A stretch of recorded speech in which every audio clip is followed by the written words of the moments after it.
ACPയുടെ മനസ്സിൽ നിന്ന് അത് മാറി വരുമായിരുന്നു. അപ്പോഴാ അവളത് വീണ്ടും എടുത്ത് പ്രയോഗിച്ചത്. ACP എന്നോട് മിണ്ടുന്നില്ല. ഞാൻ പറഞ്ഞില്ലേ അമ്മ, ആത്മഹത്യ ഏർപ്പാടൊക്കെ അവളുടെ ഒരു നാടകം തന്നെയാ. വ്യക്തമായ ചില ഉദ്ദേശങ്ങളോട് തന്നെയാ അവൾ ഈ വീട്ടിലേക്ക് വന്നിരിക്കുന്നത്. എന്റെ ACPയുടെയും ജീവിതം തകർക്കണം, അതിന് തന്നെയാ അവൾ ഈ വീട്ടിലേക്ക് കയറിയിരിക്കുന്നത്. അത് അവളുടെ മനസ്സിൽ ഇരിക്കത്തേ ഉള്ളൂ. ഒരു ഗത്യന്തരവും ഇല്ലെങ്കിലേ ഞാൻ അവളെ എങ്ങോ കൊന്നുകളെ. ഇക്കാര്യത്തിൽ വികാരത്തെക്കാൾ കൂടുതൽ വിവേകമാണ് വേണ്ടത്. ഞാൻ ചില കാര്യങ്ങൾ പറയാം, അത് വർക്കൗട്ട് ആവുമോ എന്ന് ചിന്തിച്ചിട്ട് നമുക്ക് അടുത്ത നീക്കങ്ങളിലേക്ക് കിടക്കാം.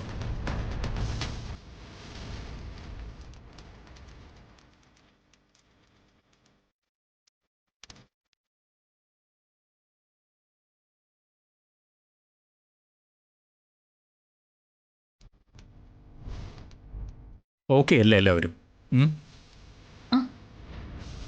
എന്തായാലും ചെമ്പകമംഗലത്തിലേക്ക് വന്നിരിക്കുന്ന ഒരു മാരക വൈറസാണ് അവൾ. നശിപ്പിച്ചേ പറ്റൂ.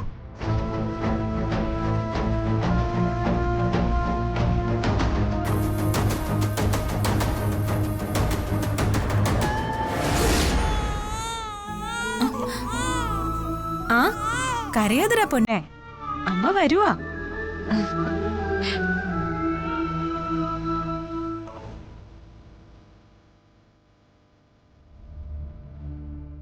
ഇതെന്ത് അത്ഭുതം! ഞാൻ പറഞ്ഞത് ഇത്രയും ദൂരെ കിടന്ന് എന്റെ കുഞ്ഞ് കേട്ടോ?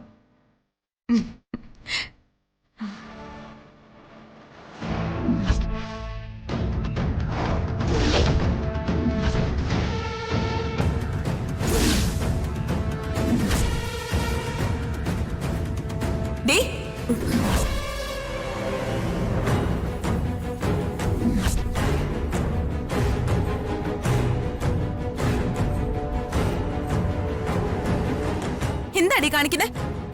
നിനക്കെന്താ കണ്ണില്ലേ? ഞാൻ എന്റെ കുഞ്ഞിന് പാല് കൊടുക്കുക. നിന്റെ കുഞ്ഞോ? ഇങ്ങോട്ട് തടി എന്റെ കുഞ്ഞിനെ. ഇങ്ങോട്ട് തരാൻ, കുഞ്ഞിനെ ഇങ്ങോട്ട് തരാൻ. ഇതെന്റെ കുഞ്ഞാ, ഞാനാ ഇതിന്റെ അമ്മ. ഇതെന്റെ ജീവനാ. കൊല്ലാനുള്ള സമയം കിട്ടാഞ്ഞിട്ട് നീ ജീവനോട് വിട്ടിട്ട് പോയതാ ഇതിനെ. ദൈവമാ ഇതിനെ എടുത്ത് എന്റെ തന്നത്. ഇതിനെ ഞാൻ ആർക്കും വിട്ടുകൊടുക്കില്ല. ഞാൻ പ്രസവിച്ച കുഞ്ഞാ ഇത്.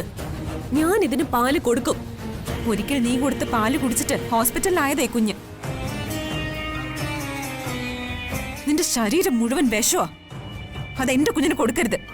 എന്റെ കുഞ്ഞിനെ എനിക്ക് വേണം.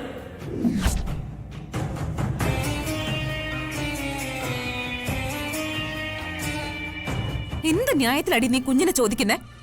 കല്യാണ മണ്ഡപത്തിന്റെ ഏതോ ഒരു മൂലയില് നീ എറിഞ്ഞിട്ട് പോയതാ ഈ കുഞ്ഞിനെ. ഇപ്പൊ അവള് കുഞ്ഞിനെ ചോദിക്കുന്നു. ഞാൻ തരില്ല. എനിക്ക് നഷ്ടപ്പെട്ടതൊക്കെ ഞാൻ തിരിച്ചു പിടിക്കും. അതെനിക്ക് മനസ്സിലായി. അതാ നീ ഈ ഡ്രാമ കളിച്ച് എന്റെ ACP പറ്റിച്ച് ഇതിനകത്ത് കയറിയിരിക്കുന്നെ. നീ എന്തൊക്കെ തിരിച്ചു പിടിച്ചാലും ദേ ഈ കുഞ്ഞിനെ ഞാൻ തരില്ല. നീ കരുതുന്ന പോലെ അത്ര പാവമൊന്നുമല്ല ഈ മൈഥിലി. നീ പാവമാണെന്ന് ആര് പറഞ്ഞു? എന്തെല്ലാം വേഷം കെട്ട് ഇറക്കിയിട്ടാ നീ ആ വൈശാഖുമായിട്ട് ഒളിച്ചോടിയത്. നാട്ടിലുള്ള ഊടുവഴികളിലൂടെ എല്ലാം അവന് നീയും കൂടെ ഓടി. ഏതെല്ലാം മനുഷ്യരെ പറ്റിക്കാവോ അവരെയൊക്കെ പറ്റിച്ചു. ഒടുവിൽ ഒരു രക്ഷയില്ലാന്ന് കണ്ടപ്പോ ഇതിനകത്ത് തന്നെ അടിഞ്ഞേക്കാന്ന് നീ കരുതി. പക്ഷേ നിന്റെ പ്ലാനുകളൊന്നും ഇതിനകത്ത് വർക്കൗട്ട് ആവില്ല. നീ എത്രയും പെട്ടെന്ന് സ്ഥലം വിട്ടോ. അങ്ങനെ വെറും കൈയോടെ മടങ്ങി പോവാനല്ലടി ഞാൻ ഇതിനകത്തേക്ക് വന്ന് കയറിയിരിക്കുന്നത്. തെറ്റുകളൊക്കെ ആർക്കും പറ്റും. എനിക്കൊരു തെറ്റ് പറ്റിക്കാണും. അത് ക്ഷമിക്കാനും സഹിക്കാനും വലിയ മനസ്സുള്ള ആളാ എന്റെ കാർത്തി.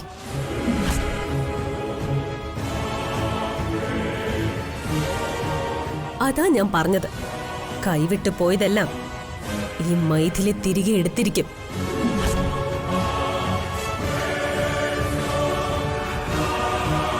നിക്കടെ അവിടെ. എന്റെ വീട്ടിൽ കയറി താമസിച്ച് ഞങ്ങൾ തരുന്ന ഭക്ഷണവും കഴിച്ച് എന്നെ വെല്ലുവിളിച്ചാലേ നീ ചെന്നെത്തുന്നത് എവിടെയാണെന്ന് പോലും നിനക്ക് അറിവുണ്ടാവില്ല. ഇറങ്ങടി മുറിക്ക് പുറത്ത്. ഓടി.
ACP ആണല്ലോ.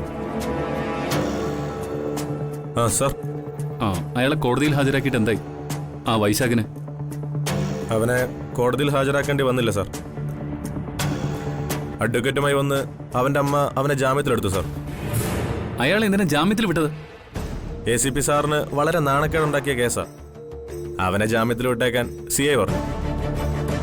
അതാ വിട്ടത്. ശരി.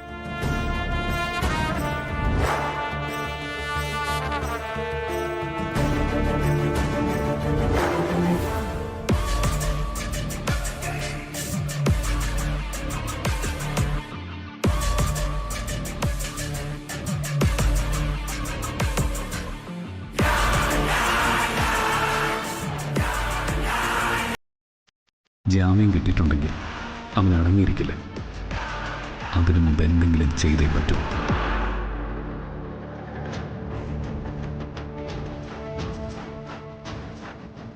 മൈഥിലി,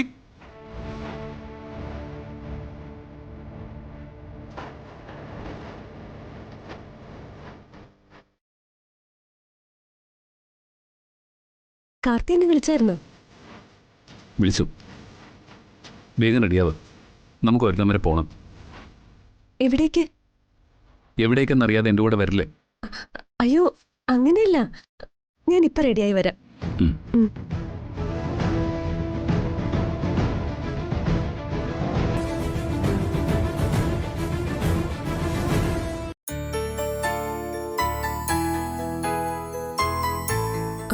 കാർത്തി, ഞാൻ റെഡി. വാ പോവാം. ACP ഓഫീസിലേക്കാണോ? അതെ. ACP ഓഫീസിലേക്ക് പോകുന്നതിന് ഇവളെന്താ പിറകെ? മൈഥിലി എൻ്റെ കൂടെ വരുന്നുണ്ട്.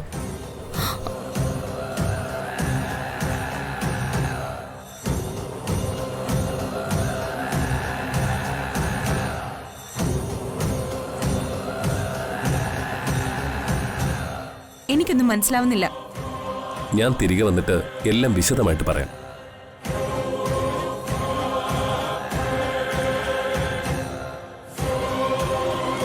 അതിപ്പോ പറഞ്ഞിട്ട് പോകുന്നതല്ലേ അതിന്റെ മര്യാദ?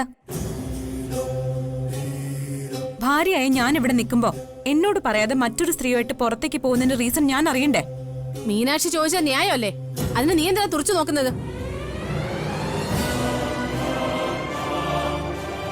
നിന്റെ ഭാര്യ ഇവളാ ഈ മീനാക്ഷി. അല്ലാതെ പിച്ചക്കഞ്ഞ് ചോദിച്ചിവിടെ വലിഞ്ഞു കയറി വന്ന ഈ യന്ത്രവളല്ല. അച്ഛനും അമ്മ ഇവിടെ നിൽക്കുന്നു. ദേ എന്നെ കൊണ്ടൊന്നും പറയിപ്പിക്കരുത് കാർത്തി.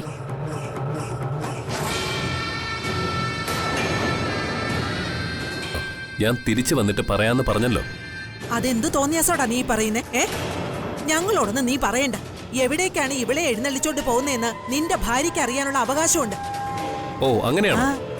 മര്യാദക്കാണെങ്കിൽ സമ്മതിക്കത്തില്ല. പറയാൻ എനിക്ക് മനസ്സില്ലെങ്കിലോ?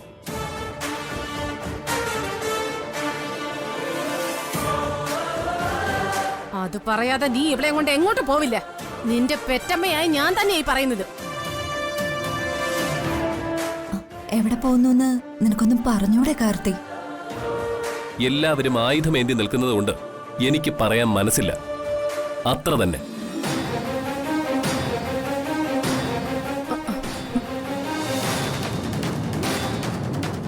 എന്തൊക്കെ ധിക്കാരമാണ് നീ കാണിക്കുന്നത്? നീ ഒരു ഉയർന്ന പോലീസ് ഓഫീസറല്ലേ? പൊതുസമൂഹത്തിൽ അറിയപ്പെടുന്ന ആളല്ലേ? നിനക്ക് ആത്മാഭിമാനമൊന്നുമില്ലേ?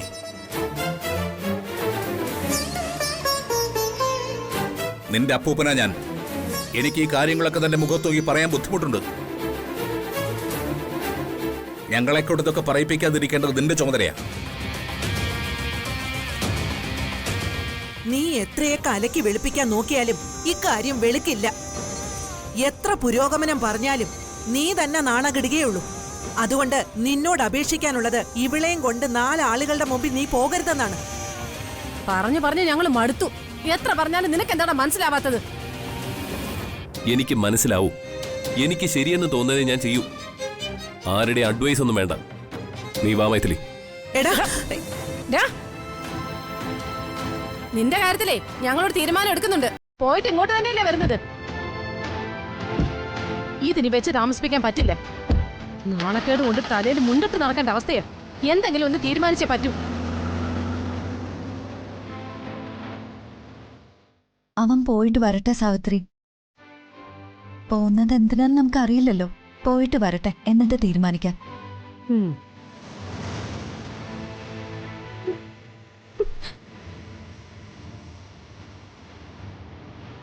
മോള് വിഷമിക്കണ്ട. അവനെ ഞാൻ അങ്ങനൊന്നും വിടില്ലേ. ഇത് ഞാൻ അവസാനിപ്പിക്കും.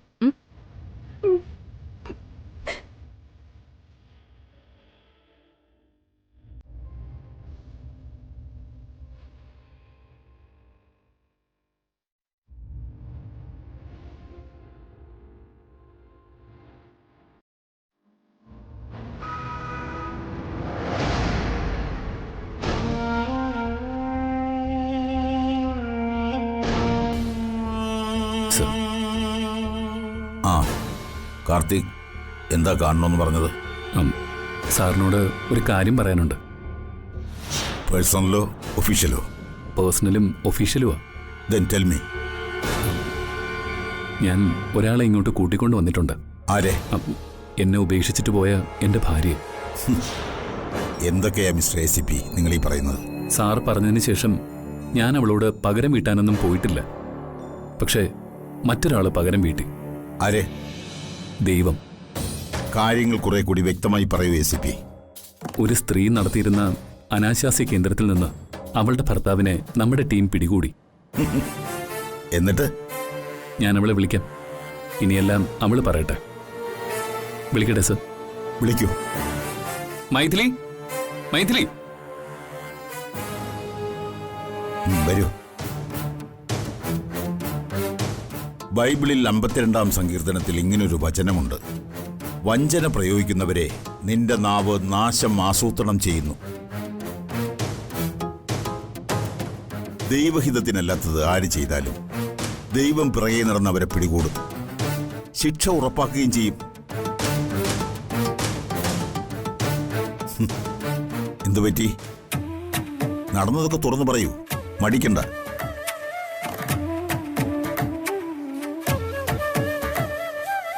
ഞാൻ വിശ്വസിച്ചവൻ ആ, നിങ്ങളെ ചതിച്ചു. ACP പറഞ്ഞു. ബാക്കി കേൾക്കട്ടെ.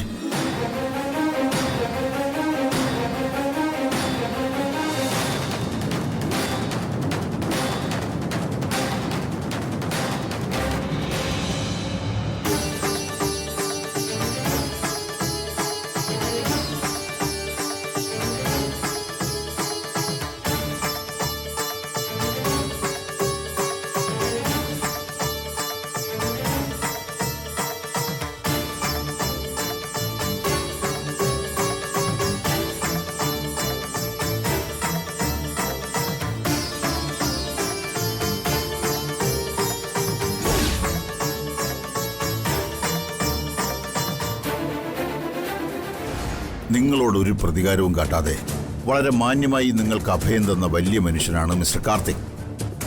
ഇയാൾ കാണിച്ച ഈ കാരുണ്യത്തിനും സ്നേഹത്തിനും പകരമായി നിങ്ങൾ എന്താണ് ഇയാൾക്ക് ചെയ്തു കൊടുക്കുക? കാർത്തി ആവശ്യപ്പെടുന്ന എന്തും ഞാൻ സമ്മതിക്കും sir. Are you sure? Sure sir. എങ്കിൽ ഇദ്ദേഹത്തിന് ഇപ്പോൾ വേണ്ടത് പരസ്പര സമ്മതത്തോടെയുള്ള ഒരു വിവാഹമോചനമാണ്. എന്തു പറയുന്നു? എനിക്ക് സമ്മതമാണ് സർ. Very good. ഇതാണ് ആരോഗ്യപരമായ തീരുമാനം. മിസ്റ്റർ കാർത്തികിന് ഇപ്പോൾ ഭാര്യയുണ്ട്, മീനാക്ഷി. അവരുടെ സന്തോഷകരമായ ജീവിതത്തിന് വേണ്ടി നിങ്ങൾ വഴിമാറി കൊടുക്കുക, അവർക്ക് വേണ്ടി പ്രാർത്ഥിക്കുക. ഇതിന് മൈഥിലിക്ക് സമ്മതമല്ലേ? എനിക്ക് 100 വട്ടം സമ്മതമാണ് സർ. കാരണം കാർത്തിക് അത്രയ്ക്ക് നല്ല മനുഷ്യനാ. എനിക്ക് മൈഥിലിയോട് ഇപ്പൊ വളരെ ബഹുമാനം തോന്നുന്നു. ഇങ്ങനെ വേണം സ്ത്രീകൾ. ഇനി അങ്ങോട്ട് കാർത്തിക് നിങ്ങളുടെ ബെസ്റ്റ് ഫ്രണ്ടായിരിക്കും. മിസ്റ്റർ കാർത്തിക്, ഫാമിലി കോർട്ടിൽ നിങ്ങൾ രണ്ടുപേരും കൂടി ഒരു ജോയിന്റ് പെറ്റീഷൻ കൊടുത്താൽ മതി. പെട്ടെന്ന് തന്നെ ഡിവോഴ്സ് കിട്ടും. Thank you sir. എന്നാൽ ഞങ്ങൾ ഇറങ്ങട്ടെ sir. Okay, thank you sir. ആ മൈഥിലി വാ. ഡിമാൻഡുകളൊക്കെ ഞാൻ അംഗീകരിച്ചു. പക്ഷേ മീനാക്ഷി കാർത്തിക്കിന്റെ കൂടെ സ്വസ്ഥമായി ജീവിക്കാൻ ഞാൻ സമ്മതിക്കില്ല.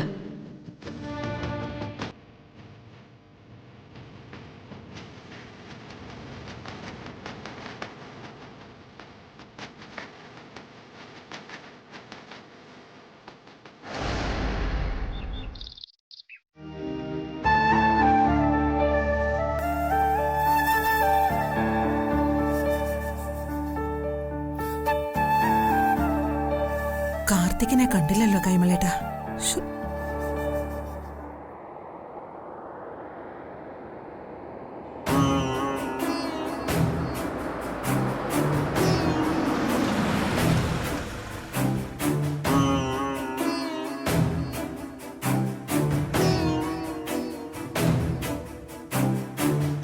മൈഥിലി ഇറങ്ങാം.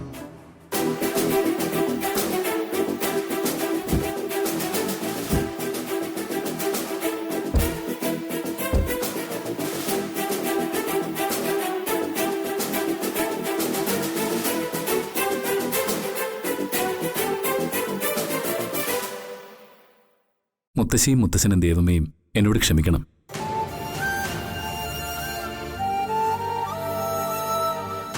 നേരത്തെ ചോദിച്ച ചോദ്യത്തിന് അപ്പം എൻ്റെ കയ്യിൽ ഉത്തരവില്ലായിരുന്നു. എന്നാ ഇപ്പം ഞാനത് പറയാം. ഉത്തരം കൊടുക്കേണ്ടത് നീ നിന്റെ ഭാര്യയ്ക്ക്, അല്ലാതെ ഞങ്ങൾക്കല്ല.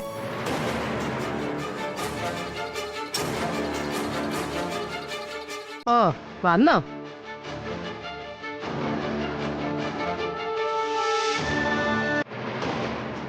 മീനാക്ഷി, മീനാക്ഷി,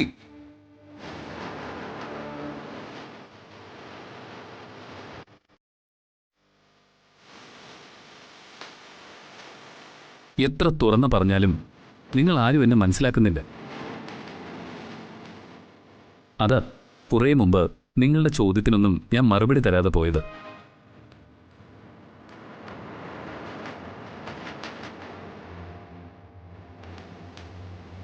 എന്നാൽ ഇപ്പം നിങ്ങളുടെ ചോദ്യങ്ങൾക്ക് മറുപടി പറയാൻ പറ്റും.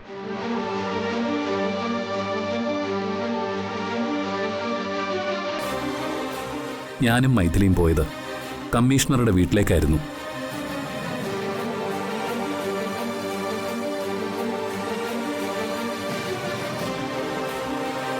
മൈഥിലി എന്നെ വിട്ടുപോയതും തുടർന്നുള്ള കാര്യങ്ങളുമെല്ലാം കമ്മീഷണർക്കറിയാം. ഇവൾ എൻ്റെ കസ്റ്റഡിയിലുണ്ടെന്നുള്ള കാര്യം രേഖാമൂലം അറിയിക്കാനാണ് ഞങ്ങൾ പോയത്.